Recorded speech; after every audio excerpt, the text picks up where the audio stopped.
Ya, selamat pagi rekan-rekan sekalian. Ini hari ke-8. Kebetulan tadi sudah sempat saya ganti, bukan diganti ya, saya buang airnya karena saya melihat air sudah agak sedikit mengental, tapi ternyata tidak terlalu, dan pas saya buang airnya masih bersih, masih matang. Kemungkinan besok saya akan mulai untuk sirkulasi. Nah, ini sekilas kelihatan enggak ya, coba fokuskan dulu.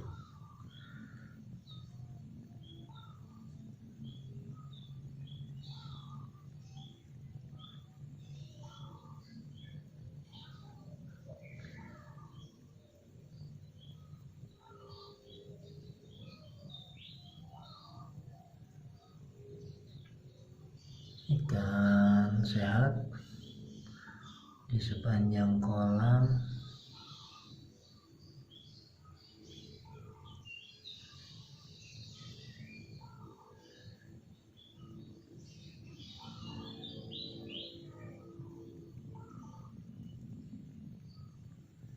Kondisi masih setengah 6.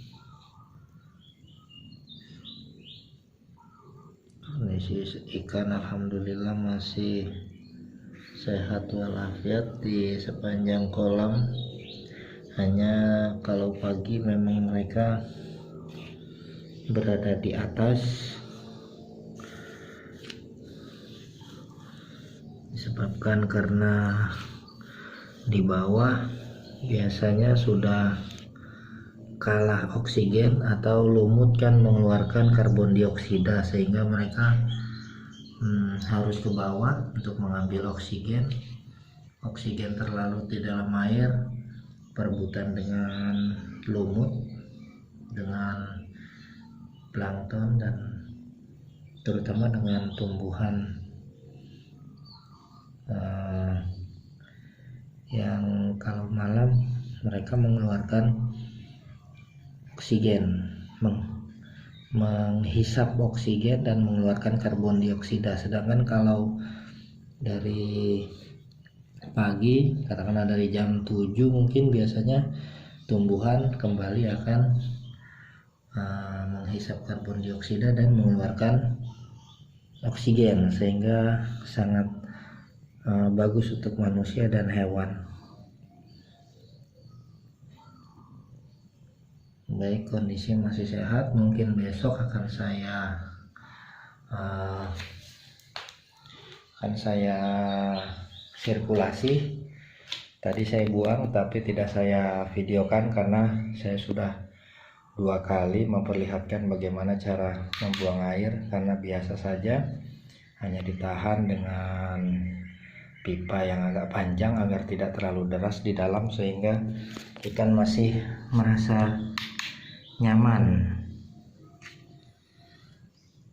Mungkin itu untuk hari ini, karena hari ini saya pagi-pagi rencana akan ke Modung, karena saya juga membuatkan kolam buat customer yang memesan.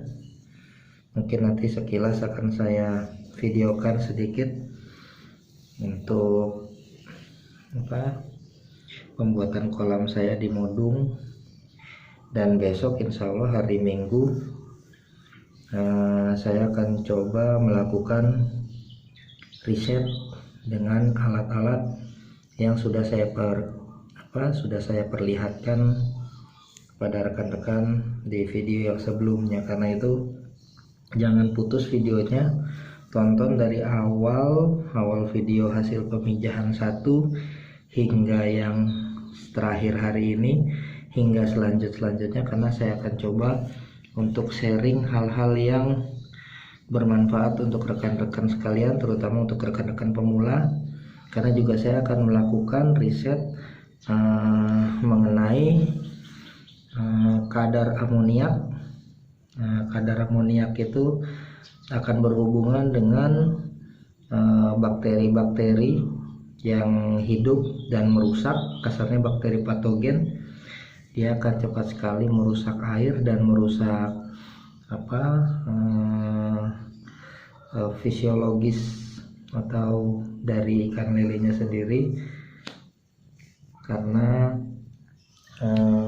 semakin banyak kadar amoniak berarti kasarnya kadar racun akan semakin banyak, apalagi kalau kondisinya airnya itu berada dalam kondisi basah. Dia akan cepat menjadi racun, kemudian kasarnya cepat bikin mati atau bikin meninggal ikan-ikan kita, bahkan bisa langsung masal. Dan hubungan antara oksigen terlarut itu apabila banyak amoniak, maka oksigen terlarut akan habis dihisap juga atau dihirup, karena mereka juga memerlukan oksigen buat hidup, dihirup oleh bakterinya itu sendiri, sehingga perebutan dengan ikan. Dan kemudian sisi lainnya, bakterinya itu akan merusak fisik ikan serta kerja ikan dan fungsi tubuh dan segala macam, sehingga bisa menjadi penyakit, bahkan menjadi kematian. Berhubungan dengan oksigen terlarut akan cepat habis. Berhubungan juga dengan pH atau tingkat keasaman. Semakin asam, maka amoniak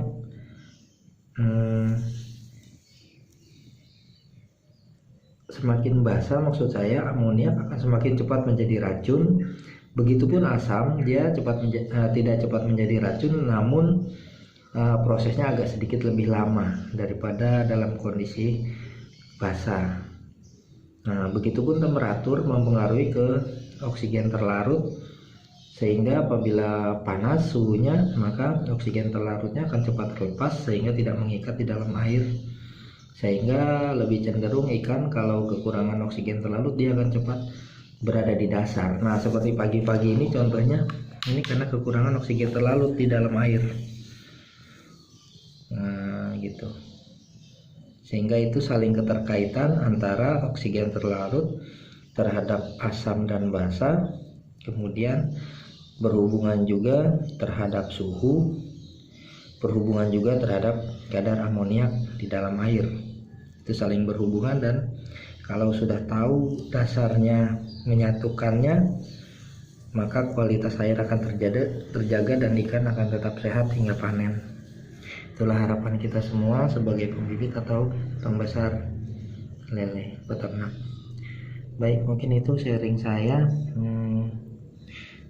Nantikan terus video saya selanjutnya, subscribe, kemudian klik lonceng agar setiap video saya, apabila saya sudah selesai mengupload, rekan-rekan akan mendapatkan tanda berupa lonceng bahwa ada yang mengupload video terbaru. Kalau hanya mengklik lonceng di YouTube saya, maka rekan-rekan akan tahu bahwa saya sudah mengupload video yang baru. Tonton terus video saya dari awal hingga akhir, dari hasil pemijahan kematangan dengan mengecek kematangan telur dari bagian pertama hingga saat ini. Klik like apabila rekan-rekan suka, dan share atau bagikan ke rekan-rekan peternak yang lain. Terima kasih.